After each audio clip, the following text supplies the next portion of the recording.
आज बनने वाली है ये सावन की स्पेशल भोग की थाली। इसमें बनेंगे मसाले मुरमुरे, तड़के वाले चने और मीठी करदंड। सावन का महीना हो और घर पर भोग की थाली ना बने, ऐसा तो हो नहीं सकता। तो चलिए इस सावन स्पेशल भोग की थाली में बनेंगे सबसे पहले ये मसाले मुरमुरे। तो यहाँ कढ़ाई में मैंने लगभग आधे किलो के करीब रिफाइंड ऑयल लिया है। अब ऑयल गर्म होने के बाद तुरंत ही उसमें 1 बड़ा चम्मच जीरा और 1 बड़ा चम्मच हमें राई ऐड करना है। अब राई जीरा चटकने के बाद उसमें लगभग 2 से 3 बड़े चम्मच कूटी हुई लहसुन ऐड करना है। अब लहसुन हल्का सुनहरा रंग होने के बाद उसमें लगभग 1 मुट्ठी हमें कड़ी पत्ता ऐड करना है। अब मीडियम फ्लेम पर इस लहसुन और कड़ी पत्ता की अच्छी खुशबू आने तक इसे अच्छे से फ्राई कर लें। अब लहसुन और कड़ी पत्ता की धीमी धीमी खुशबू आने लगी है। अब इसमें ऐड करते हैं ये 1 कटोरी लगभग सूखे नारियल के पतले पतले टुकड़े। अब इन्हें भी हल्का सुनहरा और क्रिस्पी होने तक फ्राई कर लेते हैं। ध्यान रहे आंच को बिल्कुल धीमा रख के इसे फ्राई करें, नहीं तो नारियल बहुत ही जल्दी जल जाते हैं। अब डालेंगे 1 कटोरी लगभग फ्रेश बारीक कटा हरा धनिया। इससे मसाले मुरमुरे में एकदम ताज़ी खुशबू और स्वाद आता है।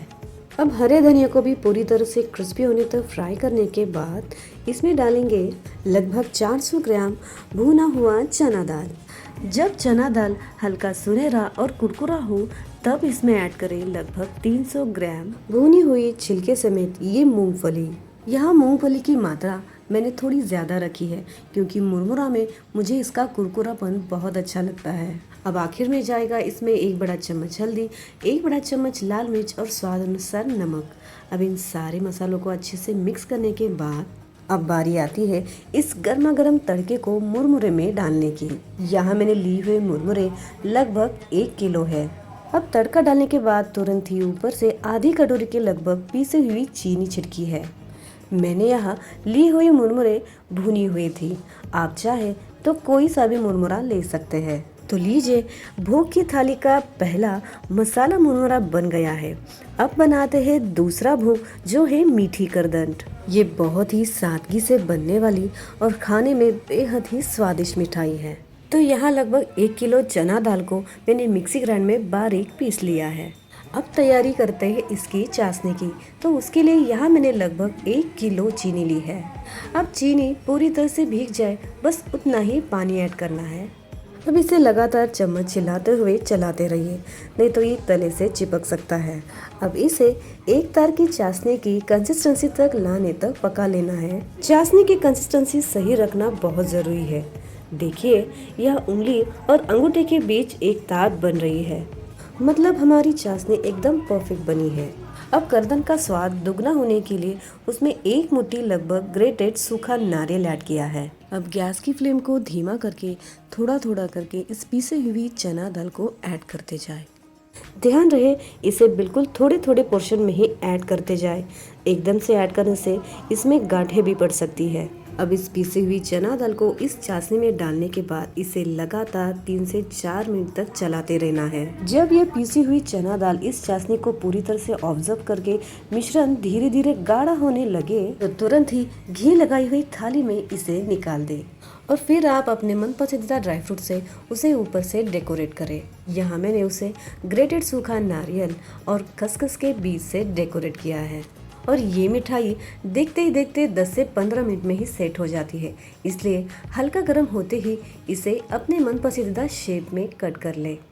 यहाँ मैंने इसे बहुत ही सिंपल वे में ही शेप दिया है, आप चाहे तो कटर की मदद से आप कोई भी शेप इसे दे सकते हैं। तो लीजिए कितने फटाफट से और आसानी से हमारे भोग की थाली का दूसरा पकवान भी बनके तैयार है। अब इस सॉफ्ट और स्वादिष्ट मीठी करदन की मिठाई के बाद अब बारी आती है चटपटे तड़के वाले चने की भोग की तरफ। तो यहाँ मैंने काले चने को 4 से 5 घंटे के लिए भिगोने के लिए रख दिया था। अब ये अच्छे से भीग गए हैं। अब इन्हें कुकर में हम नमक और हल्दी डालकर 4 से 5 सीटी में इसे अच्छे से पका लेते हैं। अब चने को कुकर में ऐड कर रही हूँ और एक बात का ध्यान रखें कि इसे बहुत ज़्यादा गलाना नहीं है। अगर ये ज़्यादा ही कुक हो गए तो खाने में ये फीके लग सकते हैं। तो अब 5 से 6 सीटी होने के बाद इसे एक बार चेक करते हैं। देख सकते हैं चना दाल एकदम परफेक्ट कुक हो गए हैं, ना ही बहुत ज़्यादा सॉफ्ट है और ना ही बहुत ज़्यादा ये सख्त है। अब इस चने को और थोड़ा चटपटा और स्पाइसी बनाने के लिए मैंने यहाँ खलबत्ते में अदरक, लहसुन और मिर्च को दरदरा कूट लिया है। अब इसी से ही देंगे इस चने को एक बढ़िया सा तड़का। अब यहाँ कढ़ाई में 1 से 1.5 बड़े चम्मच तेल को गरम कर लिया है। अब उसमें 1 चम्मच राई, जीरा और 5 से 6 कड़ी पत्ता के पत्तों को अच्छा सा चटकने दिया है। अब इसमें ऐड करेंगे फ्रेश कूटी हुई अदरक, मिर्च और लहसुन का पेस्ट। अब इसे धीमी आंच पर 1 से 2 मिनट तक भून लेंगे। अब इसके साथ यहाँ एक बारीक कटा मीडियम साइज का प्याज ऐड करें। अब इस प्याज को हल्का सॉफ्ट होने तक ही भून लेंगे, जिससे इस चने को एक अच्छा टेक्सचर आएगा। अब ऐड करते हैं कुछ बेसिक मसाले, जैसे आधा चम्मच हल्दी, आधा चम्मच लाल मिर्च पाउडर, आधा चम्मच गरम मसाला और बिल्कुल थोड़ा सा नमक, क्योंकि चने को भी कुक करते समय हमने उसमें नमक ऐड किया था, तो इसलिए नमक थोड़ा ध्यान से ऐड करें। अब आखिर में यह कुक किए हुए चने का पूरा पानी निकाल के ऐड करेंगे। अब इसे इन मसालों के साथ अच्छे से मिला लेंगे और कुछ देर भूनेंगे, ताकि हर चने पर इस मसालों की बढ़िया सी कोटिंग हो जाए। अब इन चनों को पूरी तरह से मिलाने के बाद ढक के हमें 3 से 4 मिनट तक इसे कुक कर लेना है। अब यह जब तक चने कुक हो रहे हैं तब तक यहाँ मैं भोग की थाली की और एक पकवान बनाने जा रही हूँ, और ये बस 2 चीज़ों से बन के तैयार होती है। तो यहाँ मैंने ज्वार के पॉपकॉर्न और थोड़े से गुड़ को मिक्सी में डालकर अच्छे से पीस लिया है। दोनों चीज़ों को इस तरह से पीस लेंगे जब तक ये आपस में मिलकर एक सार ना हो। अब इस मिश्रण के मुठिया बना लिए हैं, तो लीजिए फटाफट से 2 मिनट में ही और एक भोग की पकवान बनके भी रेडी हो गई। अब इतनी देर में हमारे ये चटपटे छोले भी अच्छे से कुक हो गई है। तो इस तरह से हमारे भोग की थाली की आखिरी पकवान ये चटपटे चने भी तैयार है।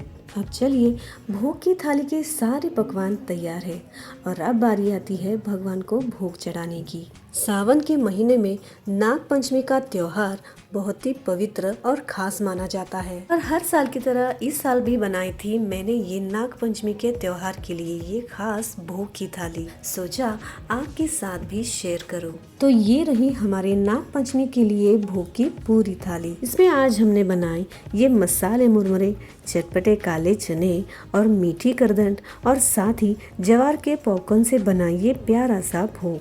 क्योंकि ऐसे ही छोटी छोटी चीज़ों से ही बनता है हर त्योहार और भी खास और यादगार। तो हर साल की तरह इस साल भी नाग पंचमी के सबसे पवित्र दिन नाग देवता की बड़ी ही आस्था और श्रद्धा के साथ पूजा करके खास उनके लिए बनाई ये भोग की थाली का भी भोग लगाया। और साथ ही आपके यहाँ नाग पंचमी का त्योहार किस तरह से मनाते हैं ये भी मेरे साथ ज़रूर से शेयर करें। तो दोस्तों, आज की ये खास नाग पंचमी की भोग की थाली आपको कैसी लगी ये कमेंट करके मुझे ज़रूर बताना, और उम्मीद करती हूँ कि आपको ये मेरी छोटी सी कोशिश पसंद आई होगी। अगर पसंद आई हो तो अपना प्यार ज़रूर दीजिए, और ऐसे ही आसान और स्वादिष्ट रेसिपीज़ के लिए मेरे साथ बने रहिए। मिलते हैं नेक्स्ट रेसिपी में, तब तक के लिए बाय बाय।